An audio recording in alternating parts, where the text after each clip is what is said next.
அனைவருக்கும் வணக்கம் மாணவர்களே. கடந்த வகுப்புல நம்ம அரண் வலியுறுத்தல் அப்படிங்கிற அதிகாரத்துல பார்த்தோம்.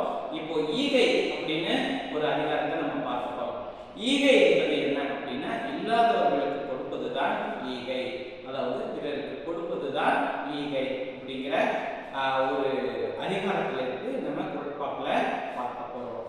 வரியாக ஒன்று ஈவதை ஈகை, மற்ற எல்லாம் குறி எதிர்ப்பை நீரது உடைத்து. இந்த குறள் வரியாக ஒன்று ஈவதை ஈகை, மற்ற எல்லாம் குறி எதிர்ப்பை நீரது உடைத்து. இல்லாதவர்களுக்கு நம்ம கொடுப்பதுதான் ஈகை அப்படிங்கிற வள்ளுவர் சொல்றார். அப்ப இருக்கிறவங்களுக்கு நம்ம கொடுக்கிறது என்ன அப்படின்னா, நம்ம ஒரு பயனை எதிர்பார்த்து நம்ம அவர்களுக்கு கொடுக்கிறோம் அப்படிங்கிறது தான் அதனுடைய பொருள். மாணவர்களே, நீங்க நன்றாக புரிந்து கொள்ள வேண்டும். ஈகை என்றால் என்ன அப்படின்னா, இல்லாதவர்களுக்கு, உங்களுக்கு சம்மந்தமே இல்லாதவர்களுக்கு கொடுப்பது.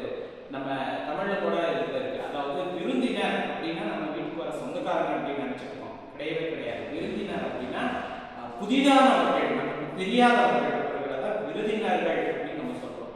அப்போ உறவினர்கள் அப்படின்னா அவங்க தான் நம்ம சொந்தக்காரர்கள். ஆக இதுல ஈகை அப்படின்னா நமக்கு தெரிஞ்சவங்களோ தெரியாதவங்களோ இல்லாத ஒருவருக்கு கொடுப்பதுதான் ஈகை. இப்ப பாருங்க, என்னுடைய நண்பர் இருக்கிறாரு.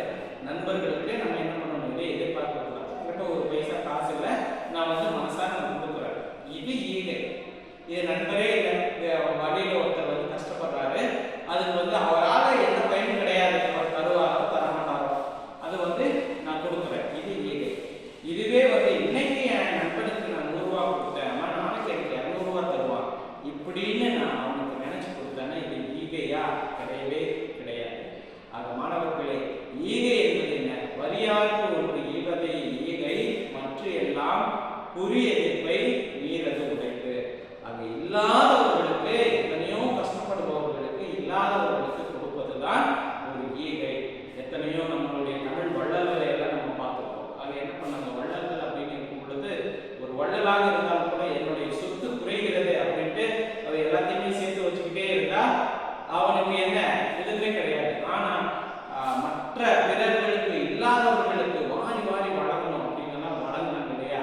அப்பேற்பட்ட பூமி தான் நம்மளுடைய பூமி. ஆக மாணவர்களே, நீங்கள் மனதிலே கொள்ள வேண்டியது என்ன அப்படின்னா, நீங்க இல்லாதவர்களுக்கு எப்போதுமே கொடுத்து உதவுவது, ஈகை ஆகுவது முக்கியமான ஒரு விஷயம் என்பதை நீங்கள் நன்றாக மனதிலே பதிவு வைத்துக் கொள்ள வேண்டும்.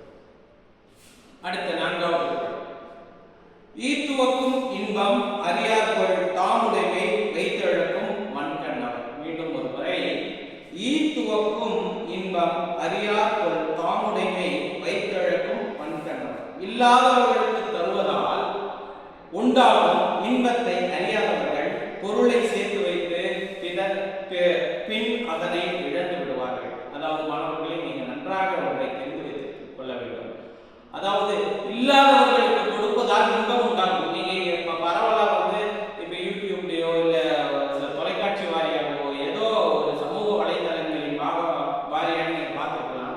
இந்த KPY பாலா அப்படின்ட்டு உங்க எல்லாத்துக்கும், மாணவர்கள் எல்லாருக்கும் தெரிஞ்சுக்கணும் அப்படின்னு நினைக்கிறேன். பாத்தீங்கன்னா அவரே ஒரு சாதாரண குடும்பத்தில் இருந்து வந்தவர் தான். இருந்தாலும் கூட இப்ப எத்தனையோ நபர்கள் இருக்கிறாங்க, நாங்க சாதாரண குடும்பத்தில் இருந்து வந்தோம் அப்படின்னு சொல்றாங்க. சாதாரண குடும்பத்தில் இருந்து வந்தாலும் கூட அவங்க எத்தனை சொத்து சேர்த்து வச்சிருக்கிறாங்க, நம்ம எப்படி வாழ்க்கையில முன்னேறி இருக்கிறோம் அப்படிங்கிற நம்ம நிலைமைய, நம்மளுடைய சமூகத்தை, நம்மளுடைய சுற்றி இருக்கிறவங்களை தான் பார்ப்பாங்களே தவிர்த்து மற்றவர்களை அவங்கள நல்லா வச்சுக்கணும், இந்த ஊருக்கு ஒரு நல்லது பண்ணணும் அப்படிங்கிற நினைக்கிறவர்கள் ஒரு சில பேர் தான் இருக்கிறாங்க. நான் இப்ப எதற்கு அந்த பாலாவை நான் உங்களுக்கு ஒரு எடுத்துக்காட்டா சொல்றேன் அப்படின்னா, அந்த பையன் நினைச்சிருந்தா என்ன பண்ணிருக்கலாம், அவன் சம்பாதிக்கிற சொத்தெல்லாம் அவனே காரு கவுளாதி இதெல்லாம் வாங்கி எவ்வளவோ வச்சிருக்கலாம். இருந்தாலும் கூட இப்ப பரவலாக ஒரு ஆம்புலன்ஸ் வாங்கி கொடுக்கலாம், அந்த தண்ணி இல்லாதவங்களுக்கு தண்ணி தொட்டி வாங்கி கொடுக்கறது, டிராக்டர் இல்லாதவங்களுக்கு டிராக்டர் வாங்கி கொடுக்கறது, இப்படி என்ன பண்றாங்க, நிறைய நல்ல நல்ல விஷயங்களை பண்றாங்க.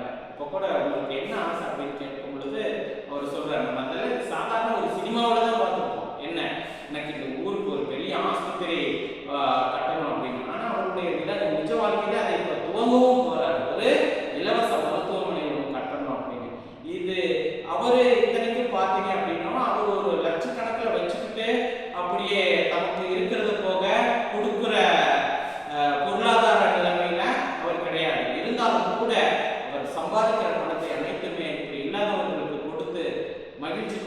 அந்த இல்லாதவர்களுக்கு கொடுப்பதனால் அவர்களுக்கு மகிழ்ச்சி உண்டாகவில்லை என்றால் அவர் ஏன் கொடுக்க போறாரு? நீங்க நல்லா சிந்திக்கணும்.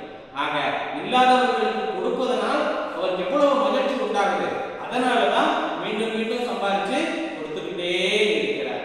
ஆக இந்த குறள்ல வள்ளுவர் சொல்ல வர்றது அதுதான், இல்லாதவருக்கு கொடுத்து உதவும் அந்த அருமையை தெரியாதவர்கள் அந்த பொருளை அவங்களே வச்சு எல்லாத்தையுமே இழந்து கஷ்டப்பட நேரிடும் என்பதுதான் சொல்லலாம்.